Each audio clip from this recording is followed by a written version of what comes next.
Hey everyone, welcome back. Ever wondered how your calculator instantly finds the square root of 2? Or how engineers design a bridge, or scientists model the climate? At the heart of it all, they're solving equations. Equations so complex that doing them by hand is literally impossible. So today we're going to pull back the curtain and see exactly how they do it. I mean, seriously, think about it. If there's no clean formula, no simple x equals something, where do you even start?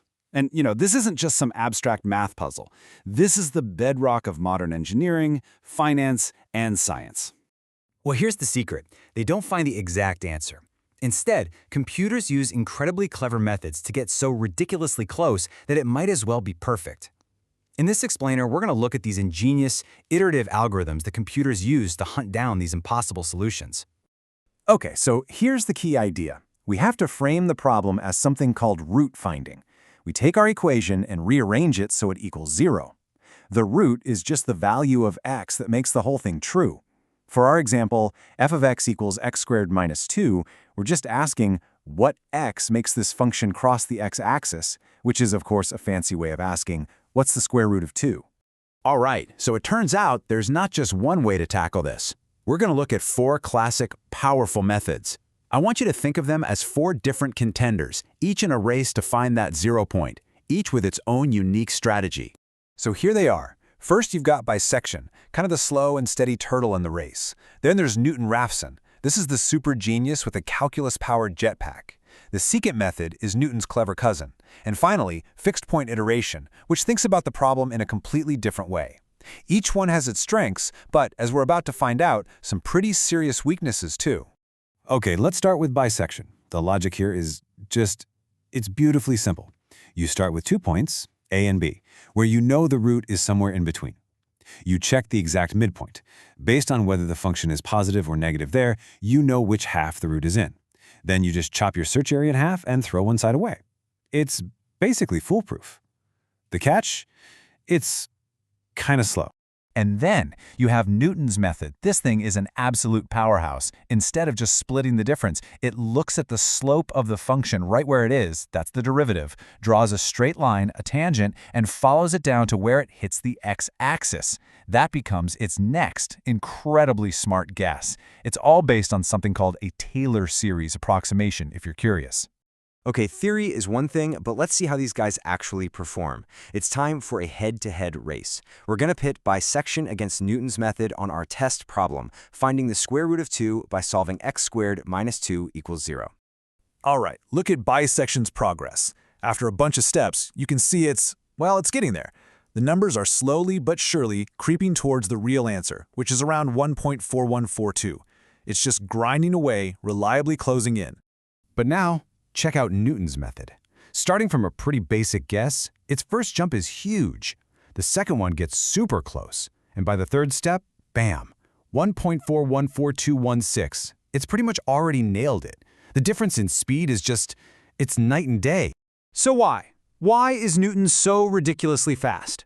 It all comes down to a concept called the rate of convergence. Bisection is what we call linear. The error gets smaller by a steady amount each time. But Newton's? It's quadratic, and this is where the magic happens. It means the number of correct digits you have basically doubles with every single step. It's an exponential leap in accuracy. It's just insane. So this brings up a really important practical question. Since these methods are just getting closer and closer, but maybe never perfectly there, how does the computer know when to just stop? When is close enough actually close enough? Well, there are 2 main ways to check. First, the residual check. You ask, is the output of my function, f of x, super close to 0? The other way is the step size check. You ask, are my new guesses so close to my old ones that I'm barely moving anymore? Both are really useful stopping criteria. But hold on, there's a huge trap here. What happens if your steps get tiny, not because you're at the answer, but because the algorithm is just stuck on some flat part of the curve going nowhere fast? And this quote just nails the problem.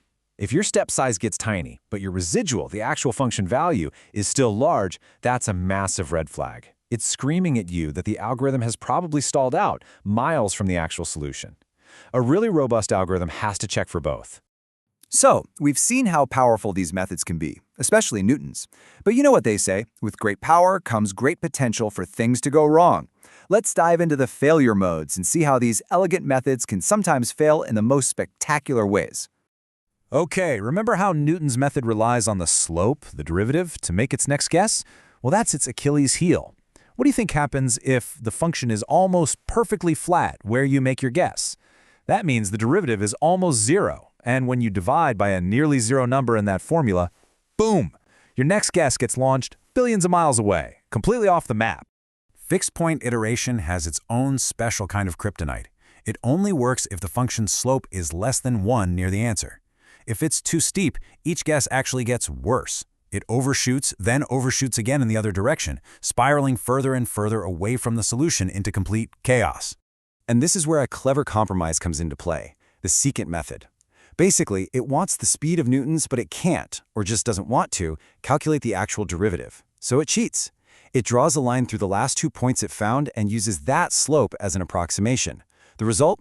It's way faster than bisection, almost as fast as Newton, and a fantastic middle ground. All right, so we've seen the race, we've learned the rules, and we've watched the epic fails. This brings us to the final question. How do you pick a winner? Which method do you actually use? And the real answer is, there is no one champion. It's all about picking the right tool for the right job. Think of bisection as your indestructible off-road truck. It's slow, but it will always get you there. Newton's is the Formula One race car, unbelievably fast but finicky, and it can crash and burn spectacularly. The secant method is like a great sports sedan, most of the performance but way more practical. And fixed point? That's a more specialized tool, simple and elegant for certain problems where it's a perfect fit. So let's zoom out. What are the big takeaways? First, this whole idea of root finding isn't just a math problem, it's a fundamental building block of computational science. Second, you've always got this trade-off between speed and reliability. The fastest methods are often the most fragile. And maybe most importantly, knowing how these tools work and how they can break is what gives us the confidence to trust the incredibly complex software that runs our world. And that leaves us with one final big idea. You see, these core concepts of making a guess, checking how wrong you are, and then making a smarter guess, that's not just for finding roots. That's the engine that drives optimization, machine learning, and simulations. So it really makes you wonder, what other impossible problems can we solve just by starting with a guess and getting a little bit smarter one step at a time?